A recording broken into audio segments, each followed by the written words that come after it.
BJP ticket ವಂಚಿತರನ್ನ ಸೆಳೆಯುತ್ತಾ Congress ಅದಕ್ಕಾಗಿ ರಣತಂತ್ರವನ್ನ ಅಥವಾ ಪ್ಲಾನ್ಗಳನ್ನು ರೂಪಿಸ್ತಾ ಇದೆಯಾ? ಬಿಜೆಪಿ ಅಸಮಾಧಾನ ಕಾಂಗ್ರೆಸ್ ಎನ್ಕ್ಯಾಶ್ ಮಾಡಿಕೊಳ್ಳಿಕ್ಕೆ ಮುಂದಾಗ್ತಾ ಇದೆ. ಯಾರೋ ಅಸಮಾಧಾನದಿಂದ ದೂರ ಇದ್ದಾರೋ, ಟಿಕೆಟ್ ಸಿಕ್ಕಿಲ್ವೋ ಅಂಥವರನ್ನ ತಮ್ಮ ಪಕ್ಷಕ್ಕೆ ಸೇರಿಸಿಕೊಳ್ಳಿಕ್ಕೆ ಮುಂದಾಗ್ತಾ ಇದೆ. ಬಿಜೆಪಿ ಟಿಕೆಟ್ ವಂಚಿತ ಕ್ಷೇತ್ರಗಳಲ್ಲಿ ಕಾಂಗ್ರೆಸ್ ಅಭ್ಯರ್ಥಿಗಳ ಘೋಷಣೆ ವಿಳಂಬ ಆಗಿದೆ. ಫಾರ್ ಎಕ್ಸಾಂಪಲ್ ಕೊಪ್ಪಳ ಸಂಸದ ಕರಡಿ ಸಂಗಣ್ಣ ಅವರಿಗೆ ಗಾಳ ಹಾಕಿದೆಯಂತೆ ಕಾಂಗ್ರೆಸ್ ಹೈಕಮಾಂಡ್. ಸಂಸದರನ್ನ ಕಾಂಗ್ರೆಸ್ಗೆ ಕರೆತರಲು ಡಿಸಿಎಂ ಡಿಕೆ ಶಿವಕುಮಾರ್ ಪ್ಲಾನ್ ಮಾಡ್ಕೊಳ್ತಾ ಇದ್ದಾರೆ. ಬಿಜೆಪಿ ಜೆಡಿಎಸ್ ಎರಡೂ ಪಕ್ಷದಿಂದ ಕಾಂಗ್ರೆಸ್ ಬರಲಿಕ್ಕೆ ಟ್ರೈ ಮಾಡ್ತಾ ಇದ್ದಾರೆ. ಜೆಡಿಎಸ್ ಕಾರ್ಯಕರ್ತರು ನಮ್ಮನ್ನು ಸಂಪರ್ಕ ಮಾಡ್ತಾ ಇದ್ದಾರೆ. ಪಕ್ಷಕ್ಕೆ ಸೇರಿಸಿಕೊಳ್ಳುವ ಬಗ್ಗೆ ನಾಯಕರಿಗೆ ಸೂಚನೆ ನೀಡಿದ್ದೇವೆ ಅಂತ ಹೇಳಿ ಬೆಂಗಳೂರಲ್ಲಿ ಹೊಸ ಬಾಂಬ್ ಸಿಡಿಸಿದ್ದಾರೆ ಡಿಸಿಎಂ ಡಿಕೆ ಶಿವಕುಮಾರ್.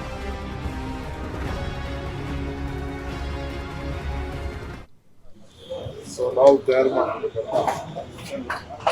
ಈ ಮಧ್ಯೆ ಬಹಳ ಜನ ಕಾರ್ಯಕರ್ತರು ಎರಡು ಪಾರ್ಟಿಯಿಂದ ನಮ್ಮ ಪಾರ್ಟಿ ಸೇರ್ಕೊಳ್ಳಿಕ್ಕೆ ಬಹಳ ಸಂತೋಷ. ಅದನ್ನ ಯಾರು ಏನು ನೋಡ್ತಾರೆ ಅವ್ರನ್ನ ನಮ್ಮ ಲೋಕದವರು ಒಂದು ಅವ್ರಿಗೆಲ್ಲ ಏನಪ್ಪ ಅಂತಂದ್ರೆ ಇಷ್ಟು ವರ್ಷ ಕಾಲದಲ್ಲಿ ನಮ್ಗೆ ನಮ್ಮ 5 ಕ್ಷೇತ್ರಗಳಲ್ಲಿ ನಮಗೂ ದಳನೇ ನೇರ ಸ್ಪರ್ಧೆ ಇದೆ.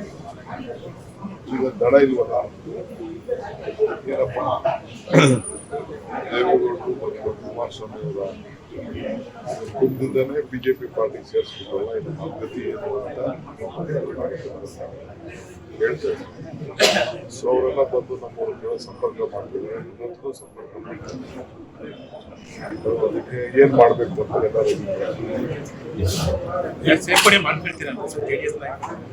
ನಾನೇನೋ ನಮ್ಮವ್ರಿಗೆಲ್ಲ ಸೂಚನೆ ಕೊಟ್ಟಿದ್ದೀನಿ. ಈಗ ಪಾಪ ಅವ್ರಿಗೆ ನಮ್ಮ ವಿರುದ್ಧ ಹೋರಾಟ ಮಾಡಿದವ್ರಿಗೆ ಈಗ ಪಾಪ ಅವ್ರಿಗೆ ಮುಂದಿನ ಭವಿಷ್ಯ ನೋಡ್ತಾರಲ್ಲ, ಮುಂದಿನ ಭವಿಷ್ಯಕ್ಕೋಸ್ಕರ ಅವ್ರಿಗೆಲ್ಲ ಕಾಂಗ್ರೆಸ್ ಸೇರ್ಕೋಬೇಕು ಅಂತ ಆಸೆ ಬಂದಿದೆ. ನಾವು ಎಲ್ಲ ಮರೆತು ಅವನ್ನೆಲ್ಲ ನಮ್ಮ ಪಾರ್ಟಿಗೆ ಹಳ್ಳಿ ಮಟ್ಟದಲ್ಲಿ ಯಾರೋ ಕಾರ್ಯಕರ್ತರು ಅವನ್ನೆಲ್ಲ ಸೇರಿಸ್ಕೊಳ್ಳೋದು. ಮತ್ತಷ್ಟು ಮಾಹಿತಿ ನಮ್ಮ ಪ್ರತಿನಿಧಿ ಶಿವಕುಮಾರ್ ನೀಡ್ತಾರೆ. ಶಿವಕುಮಾರ್, ಇದೀಗ ಕಾಂಗ್ರೆಸ್ನಿಂದ ಯಾರು ಅಭ್ಯರ್ಥಿ ಆಗಬೇಕು ಅನ್ನೋದು ಮೊದಲ ಪಟ್ಟಿ ಬಿಡುಗಡೆಯಾಗಿದೆ. ಎರಡನೇ ಪಟ್ಟಿ ವಿಳಂಬ ಆಗ್ತಾ ಇದೆ, ಅಥವಾ ವಿಳಂಬಕ್ಕೆ ಕಾರಣ ಬಿಜೆಪಿಯಿಂದ ಕರೆತಂದು ನಿಲ್ಲಿಸಬೇಕು ಅಂತ ಹೇಳಿ. ಅಗೇನ್ ಬಿಜೆಪಿಯಿಂದ ಕರೆತಂದು ನಿಲ್ಲಿಸಿದರೆ ಕಾಂಗ್ರೆಸ್ ಆಕಾಂಕ್ಷಿಗಳೇನಿದ್ದಾರೆ ಅವರು ಬೇಸರ ಆಗೋದಿಲ್ವಾ? ಅವರನ್ನು ತಂದು ನಿಲ್ಲಿಸೋದರ ಜೊತೆಗೆ ಕಾಂಗ್ರೆಸ್ನ ಆಕಾಂಕ್ಷಿಗಳ ಅಸಮಾಧಾನವನ್ನು ಕೂಡ ಫೇಸ್ ಮಾಡಬೇಕಾಗುತ್ತೆ ಕಾಂಗ್ರೆಸ್. ದಶರಥ್, ಕಾಂಗ್ರೆಸ್ ಈಗಾಗಲೇ ಮೊದಲ ಪಟ್ಟಿಯನ್ನ ರಿಲೀಸ್ ಮಾಡಿದೆ. 7 ಲೋಕಸಭಾ ಕ್ಷೇತ್ರಗಳಿಗೆ ಅಭ್ಯರ್ಥಿಗಳನ್ನ ಘೋಷಣೆ ಮಾಡಿದೆ. ಉಳಿದಿರುವಂತಹ 21 ಲೋಕಸಭಾ ಕ್ಷೇತ್ರಗಳಿಗೆ ಅಭ್ಯರ್ಥಿಗಳನ್ನ ಘೋಷಣೆ ಮಾಡಬೇಕಾಗಿದೆ. ಸಾಕಷ್ಟು ಗೊಂದಲಗಳು ಕೂಡ ಇದೆ. ಕೆಲವು ಕಡೆಗಳಲ್ಲಿ ಕಾಂಗ್ರೆಸ್ಗೆ ಸಮರ್ಥವಾದಂತಹ ಅಭ್ಯರ್ಥಿಗಳು ಸಿಗ್ತಾ ಇಲ್ಲ. ಕೆಲವು ಕಡೆಗಳಲ್ಲಿ ಸ್ಥಳೀಯ ಮಟ್ಟದಲ್ಲಿ ಕಾರ್ಯಕರ್ತರು ಮತ್ತೆ ಸ್ಥಳೀಯ ಸಮುದಾಯಗಳ ವಿರೋಧ ಕೂಡ ಇದೆ. ಇಂತಹ ಕ್ಯಾಂಡಿಡೇಟ್ಗೆ ಕೊಡಬೇಡಿ ಅನ್ನುವಂಥದ್ದು. ಸೊ ಹಾಗಾಗಿ ಕಾಂಗ್ರೆಸ್ ನಾಯಕರಿಗೆ ಯಾರಿಗೆ ಅಲ್ಲಿ ಅವಕಾಶವನ್ನ ಮಾಡಿಕೊಡ್ಬೇಕು ಅನ್ನುವಂತಹ ಗೊಂದಲಗಳಿದೆ.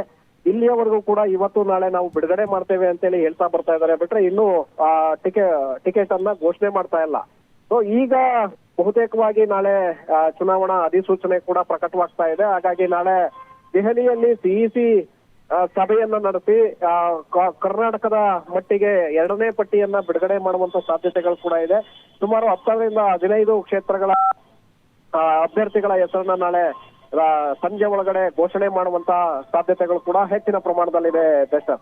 ಮತ್ತೊಂದು ಕಡೆ ಕಾರ್ಯಕರ್ತರ ಅಸಮಾಧಾನವನ್ನ ಶಮನ ಮಾಡಬೇಕು, ಮತ್ತೆ ಬೇರೆ ಕೆಲವು ಕ್ಷೇತ್ರಗಳಲ್ಲಿ ಹೊರಗಿನಿಂದ ಬಂದಂತವರಿಗೆ ಮಣೆ ಹಾಕ್ಬೇಕು ಅನ್ನುವಂತ ನಿಟ್ಟಿನಲ್ಲಿ ಕೂಡ ಚರ್ಚೆಗಳು ನಡೀತಾ ಇದೆ. ಯಾಕೆಂದ್ರೆ ಸಮರ್ಥ ಅಭ್ಯರ್ಥಿಗಳು ಜೆಡಿಎಸ್ ಅಥವಾ ಬಿಜೆಪಿಯಿಂದ ಬರುವಂತವರು ಇದ್ರೆ ಅಂತವರನ್ನ ಕರೆತಂದು ಟಿಕೆಟ್ ಕೊಡ್ಬೇಕು ಅನ್ನುವಂತಹ ಚರ್ಚೆಗಳು ಕೂಡ ಶುರುವಾಗಿದೆ. ಸೊ ಹಾಗಾಗಿ ಕೊನೆಯ ಕ್ಷಣದವರೆಗೂ ಕೂಡ ಕಾದು ಅಂತವರಿಗೆ ಅವಕಾಶವನ್ನು ಮಾಡಿಕೊಡುವಂತಹ ಅವಕಾಶಗಳು ಕೂಡ ಹೆಚ್ಚಿನ ಪ್ರಮಾಣದಲ್ಲಿದೆ ಸರ್.